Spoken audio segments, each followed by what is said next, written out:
कहते हैं भगवान को पाना है तो उसको पाने के लिए बहुत कठिन परिश्रम और बहुत कठिन रास्तों पर से होकर गुजरना पड़ता है। जी हाँ, ऐसी मान्यता भी है, कहते भी हैं। दोस्तों, आप सोच रहे होंगे कि मैं आपको ये बात बता रही हूँ तो ये पहाड़ी रास्ते क्यों दिखा रही हूँ। बिल्कुल ठीक सोच रहे हैं आप। कुछ ऐसी ही बात आज मैं अपने इस व्लॉग में करने जा रही हूँ। होप आज का व्लॉग आपको पसंद आएगा। पहाड़ी रास्तों को देखकर आप यह सोचें कि मैं आपको फिर से किन्नौर की बात कर रही हूँ। जी हाँ, किन्नौर की तो बात कर रही हूँ, लेकिन आज किन्नौर में स्थित यूलाकांडा की बात कर रही हूँ। यहाँ पर एक बहुत खूबसूरत मंदिर है। खूबसूरत वादियाँ हैं किन्नौर की, चारों तरफ खूबसूरत बिखरी हुई है। और यहीं पर एक मंदिर है, कृष्ण मंदिर, जो कि पांडवों ने अपने अज्ञातवास के दौरान बनाया था। इतनी खूबसूरत जगह और ऊपर से कृष्ण मंदिर, कितना ही खूबसूरत होगा। बहुत खूबसूरत मंदिर है। बहुत दूर दूर से लोग इस मंदिर को देखने आते हैं। विशेषकर जन्माष्टमी में तो यहाँ पर बहुत भीड़ होती है।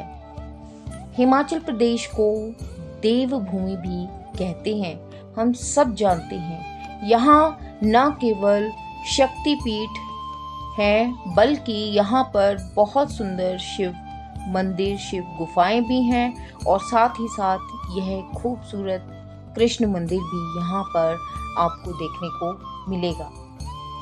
कांगड़ा से किन्नौर तक आप जाएं तो आपको बहुत सारे शक्तिपीठ मिलेंगे, जहाँ हर साल लाखों की संख्या में श्रद्धालु और भक्तगण आते हैं। आज मैं आपको सबसे अधिक ऊंचाई पर स्थित कृष्ण मंदिर के बारे में बताने जा रही हूँ, जो कि जिला किन्नौर के निचार उपमंडल के यूलाकांडा झील के बीचों बीच बना हुआ है। बहुत खूबसूरत मंदिर है। दरअसल जब मैं किन्नौर की बात करती हूँ ना, तो यहाँ पर पारंपरिक रूप से बहुत सारे स्थानीय देवी देवताओं की उपासना का प्रचलन बहुत मात्रा में है। सबसे बड़ी अहम बात यह है कि यहाँ यह जिला बौद्ध धर्म के प्रभाव से ज्यादा प्रभावित है, लेकिन यहाँ पर फिर भी शिव भक्ति देखने को मिलती है।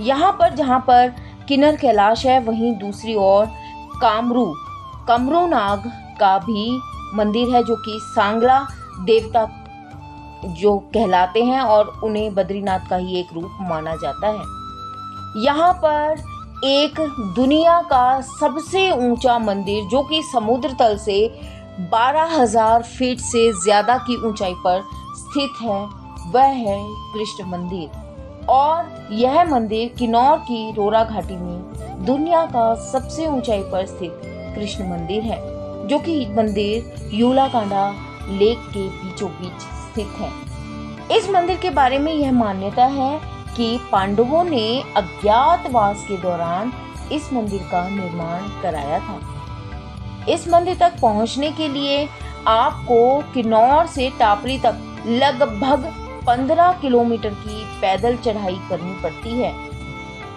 यह भी कहते हैं कि बुशैर रियासत के राजा के समय से यूलाकांडा में जन्माष्टमी मेले का आगाज हुआ था, जो अब भी मनाया जाता है। गुरुवार को भी यहाँ पर लोग आते हैं, स्थानीय लोग आते हैं। यहाँ पर जिला प्रशासन की ओर से जन्माष्टमी का पर्व बड़ी धूमधाम से मनाया जाता है। जन्माष्टमी से एक दिन पहले यहाँ के स्थानीय लोग बौद्ध लामा और श्रद्धालु के साथ रीति रिवाज, लोकगीत और मंत्रों का उच्चारण करते हुए लगभग 15 किलोमीटर पैदल चल के 6 बजे तक सराय भवन तक पहुंचते हैं और अगले दिन यहाँ पर आकर के पूजा अर्चना करते हैं। बहुत सुंदर है, चारों तरफ पानी तो है, लेक में सारे आपको देखने को मिलेगा, लेकिन अगर आप यहाँ जाकर बैठे तो चारों तरफ ऊंची ऊंची पहाड़ियाँ हैं, बीच में यह मंदिर स्थित है। हरियाली के साथ साथ जो कि आपको हिम आच्छादित पर्वत देखने को मिलते हैं, उनकी तो कल्पना मात्र से ही मन गदगद हो जाता है। किन्नौर अपने आप में बहुत खूबसूरत है। मैंने अपने ब्लॉग्स में किन्नौर की खूबसूरती का बखान किया है। जिसने नहीं देखा है तो वो ब्लॉग देखे तो आपको पता चलेगा कि वास्तव में किन्नौर बहुत खूबसूरत है। इतनी खूबसूरती लिए हुए है हिमाचल प्रदेश का किन्नौर डिस्ट्रिक्ट, और उसी में यह जो कृष्ण का मंदिर है सबसे अधिक ऊंचाई पर स्थित है। यहाँ आकर आप स्वयं ही कृष्ण की भक्ति में लीन हो जाएंगे। यहाँ का माहौल ही ऐसा है कि आप भक्ति में लीन हो जाएंगे। बहुत खूबसूरत नज़ारे यहाँ से देखने को मिलते हैं। खूबसूरत नज़ारों के बीच आराम से 2 पल बैठ के सब कुछ भुला के भक्ति करना किसे अच्छा नहीं लगता। जी हाँ, सभी यहाँ पर आते हैं। यहाँ पर भारी भीड़ भी है। बहुत खूबसूरत मंदिर है यह दुनिया का, और यह खूबसूरत मंदिर हिमाचल प्रदेश के किन्नौर में बसा हुआ है।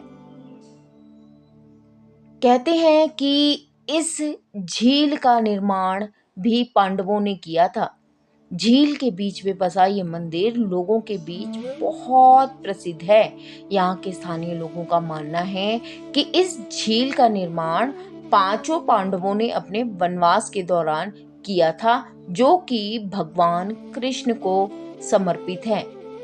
इसलिए पहाड़ियों में इतना सुंदर, इतना प्यारा सा कृष्ण मंदिर है कि देखते ही बनता है। अब बात उठती है कि हम यहाँ पर कैसे पहुंचे। तो जी चलिए इसके बारे में भी हम बात कर लें। यहाँ हम पहुंचेंगे हवाई जहाज से और बस से या फिर अपनी गाड़ी से या ट्रेन से, जो इनके लिए सबके लिए सबसे निकटतम जो हवाई अड्डा और जो आपका रेलवे स्टेशन और बस अड्डा है वो शिमला ही है।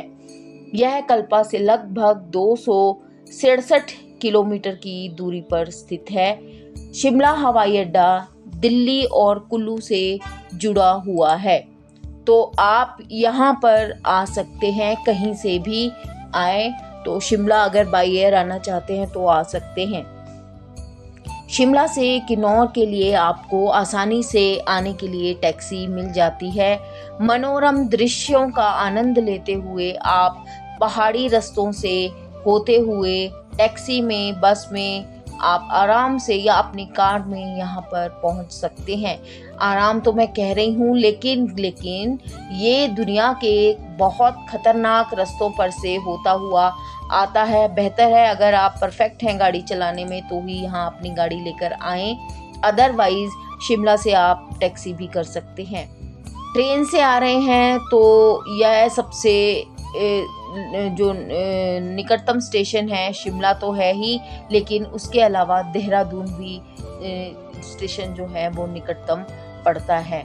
यहाँ पर हर रोज़ शिमला रामपुर के लिए बसें और टैक्सियाँ चलती हैं, तो घबराने की कोई बात नहीं है। आप कभी भी यहाँ पर आ सकते हैं। शताब्दियों से यह मंदिर हिंदू धार्मिक आस्था का केंद्र बना हुआ है, और इसकी धार्मिक आस्था को देखते हुए राज्य सरकार ने भी 1 दशक से इसे राज्य स्तरीय पर्व का दर्जा दे दिया है।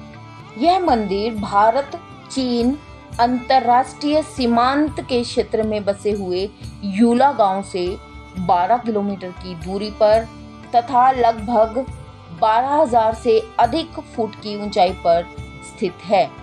यहाँ पहुँचने के लिए आपको यूला गांव से पैदल लगभग 6-7 घंटे का समय लगता है।